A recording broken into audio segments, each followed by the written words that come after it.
చాలా ఇబ్బందులు పడుతున్నాయి కానీ ఇక్కడ నేను బాగా సార్ దగ్గర బాగా నేర్చుకొని పోయినాను కాబట్టి నాకైతే ఇంకా ఏ స్కూల్ అయినా ఒకటే బాగా హ్యాపీగా చేయగలననే ధైర్యం ఇచ్చినాడు సారు.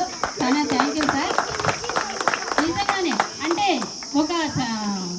నేను ఒక్కదాన్నే ఉన్నాను, నన్ను అందరూ చాలా చిన్నపిల్లగానే ట్రీట్ చేస్తున్నారు. అన్ని జీవిత సత్యాలను తెలిపినారు. ఎక్కడికైనా పోతాం మేము ఊర్లో, ఇక్కడైతే ఈ ఊర్లో ముఖ్యంగా పండగలకు కానీ పెళ్ళిళ్ళకి కానీ దేని పిలిచినా అందరినీ పిలిచేవాళ్ళు. సార్ అందరినీ ఖచ్చితంగా రావాలని పిలుచుకోబోయేవాళ్ళు. ఆడ పిలుచుకపోతే నాకు ఒక్కదానికి సపరేట్ కూర్చోబెట్టేవాళ్ళు అనమాట. మళ్ళీ అందరిలో అక్కడే కూర్చో, నీకేమైనా తిన్నావా లేదా అని 10 సార్లు 1కి 10 సార్లు అడిగి పెట్టించేవాళ్ళు. ఫుడ్ విషయం కానీ ఏ విషయంలో అయినా ఒక ప్రత్యేక శ్రద్ధ తీసుకునేవారు. నాకు నిజంగా ఇప్పుడు అనుకుంటుంటే అసలు ఒక తండ్రి లాగా చూసుకున్నారు సారు. చాలా ధన్యవాదాలు సార్ మీకు.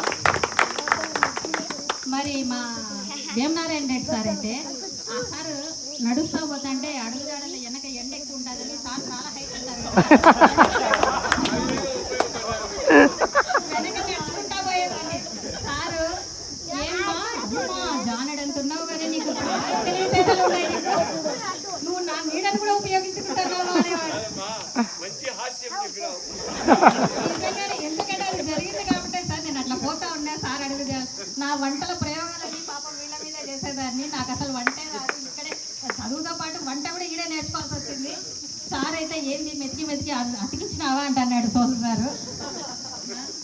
ఇట్లా రకరకాల. ఇంకా హరిప్రసాద్ రెడ్డి సార్ అయితే వర్క్ సార్ పక్కన కూర్చోబెట్టుకొని ఇది రాయి నాకు అదేంటో తెలియదు. సార్ చెప్తానని రాస్తాను అంతే, అదేంటో తెలియదు. కానీ బిల్స్ అన్ని రకాలుగా అదేంటో అప్పుడు నాకు ఆ బిల్లు తెలియదు, నాకు ఏం తెలియదు. కానీ సార్ రాయమన్నారు కాబట్టి రాసేదాన్ని. ఇప్పుడు అది ఎంత ఉపయోగపడుతుందంటే స్కూల్లో నేను కూడా ఒక చేదోడు వాదోడుగా ఇన్స్పిరేషన్తోనే ఇప్పుడు స్కూల్లో మంచి రైట్ హ్యాండ్గా హెచ్ఎంలకు ఎవరున్నా కూడా ఒక రైట్ హ్యాండ్గా నిలబడతాను నేను. ఇది ఇచ్చింది మాత్రం సారే, మన హరిప్రసాద్ రెడ్డి సారే. ఇంకా రంగారావు సార్ అయితే స్కూల్ ఏమన్నా జరగని, స్కూల్లో ఏం ఇబ్బంది